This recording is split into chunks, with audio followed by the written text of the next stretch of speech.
Hello all, இன்னைக்கு Pooja tips பார்க்கலாமா? கார்த்திகை தீபம் வருது இல்லையா? நம்ம வீட்டில் இந்த மாதிரி பழைய விளக்கு இருந்துச்சுன்னா கொஞ்சமாக சோப் பவுடர் போட்டு வெதுவெதுப்பான தண்ணியில் இந்த மாதிரி கழுவி எடுத்து காய வச்சுக்கோங்க. வருஷம் வருஷம் நம்ம புது விளக்கு வாங்குறது ரொம்பவே சிறப்புங்க. நம்மளால் முடிஞ்ச அளவுக்கு ஒரு 5 விளக்கோ 10 விளக்கோ வாங்கலாம். ஸோ வியாபாரம் பண்ணுறவங்களுக்குமே நமக்கு ஹெல்ப் பண்ண மாதிரி இருக்கும். புது விளக்குமே கழுவி காய வச்சு எடுத்து வச்சுக்கோங்க. ஒரு பிளேட்டில் இந்த மாதிரி மஞ்சள் நல்லா குழச்சி வச்சுக்கோங்க. நம்மளோட அகல் விளக்கை இந்த மாதிரி கவுத்தி வச்சிட்டோம் அப்படின்னா அந்த ஓரங்களில் பார்த்தீங்கன்னா அழகாக மஞ்சள் வந்துடும். அதுக்கப்புறமா இந்த மாதிரி காட்டன் பட்ஸ் யூஸ் பண்ணி நம்ம வந்து குங்குமம் வச்சுக்கலாம். அப்படி இல்லைன்னா நீங்கள் விரலில் கூட வச்சுக்கலாங்க. ஸோ இந்த மாதிரி வைக்கும் போது பார்த்தீங்கன்னா அந்த விளக்கு வந்து ரொம்ப அழகாக இருக்கும். 5 இடத்துல மஞ்சள் குங்குமம் வச்சுக்கோங்க. நம்ம வீட்டில் இந்த மாதிரி பித்தளை விளக்கு இருந்தாலுமே அதுக்கும் மஞ்சள் குங்குமம் எல்லாமே எடுத்து முந்தின நாளே ரெடி பண்ணி வச்சுக்கோங்க. அப்படி இல்லைன்னா அன்றைக்கி காலையில் கார்த்திகை தீபம் அன்னைக்கு காலையில் இந்த மாதிரி ரெடி பண்ணி வச்சுக்கோங்க. நீங்கள் விளக்கு வைக்கிறதுக்கு முன்னாடி அழகாக கோலம் போட்டு அந்த மஞ்சள் குங்குமம் வச்சு அதுக்கு மேலே இந்த விளக்கு வைக்கும்போது பார்க்கவே நல்லாயிருக்கும். திரி எப்போவுமே இந்த மாதிரி பாக்ஸில் நான் போட்டு வச்சுக்குவாங்க. இது 4 வருஷத்துக்கு முன்னாடி நான் டிப்பாக சொல்லியிருக்கேன்.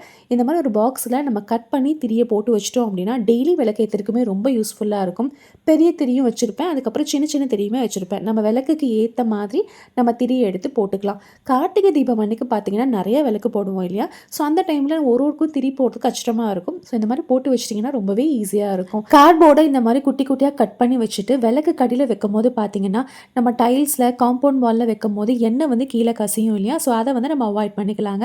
அண்ட் கார்த்திகை தீபம் அன்னைக்கு பார்த்தீங்கன்னா வெளியில் விளக்கு வைக்கும் போது காற்று அடிக்கும்.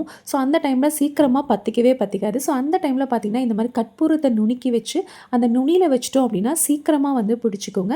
ஸோ விளக்கும் பார்த்தீங்கன்னா நல்லா நின்று எரியும். பரணி தீபம் அன்னைக்கு இந்த மாதிரி ஒரு பிளேட்டில் 5 விளக்கு வச்சு அதை சுற்றிலும் பூ வச்சு நம்ம பூஜை அறையில் விளக்கு ஏற்றிட்டு வந்தோம் அப்படின்னா ரொம்பவே சிறப்பாக இருக்குங்க.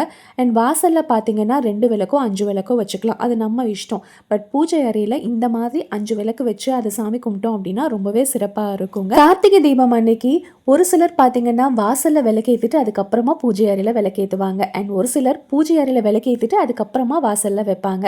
உங்கள் குடும்ப வழக்கம் பண்ணி நீங்கள் வந்து பண்ணிக்கலாங்க. எப்போவுமே 27 விளக்கு வைங்க. அதுக்கு மேலே நம்ம எவ்வளோ வேணால் விளக்கு வச்சுக்கலாங்க. மினிமம் 27 இருக்க மாதிரி பார்த்துக்கோங்க. ஸோ வாசலில் அழகாக கோலம் போட்டு அன்றைக்கி விளக்கு வைக்கும் போதே ரொம்ப ஜகஜோதியாக இருக்குங்க. நம்ம வீடு ஃபுல்லாக இந்த மாதிரி விளக்கில் அலங்கரிக்கலாம், பார்க்கவே ரொம்ப நல்லா இருக்கும். திருவண்ணாமலையில் விளக்கு ஏற்றுறதுக்கு அப்புறமா நம்ம வீடுகள்லையுமே இந்த மாதிரி விளக்கு ஏற்றுறது வழக்கம் உண்டுங்க. ஸோ இந்த மாதிரி நிறைய இன்ட்ரெஸ்டிங்கான டிப்ஸுக்கு சேனலை சப்ஸ்கிரைப் பண்ண மறந்துடாதீங்க. தேங்க்ஸ் ஃபார் வாட்சிங்.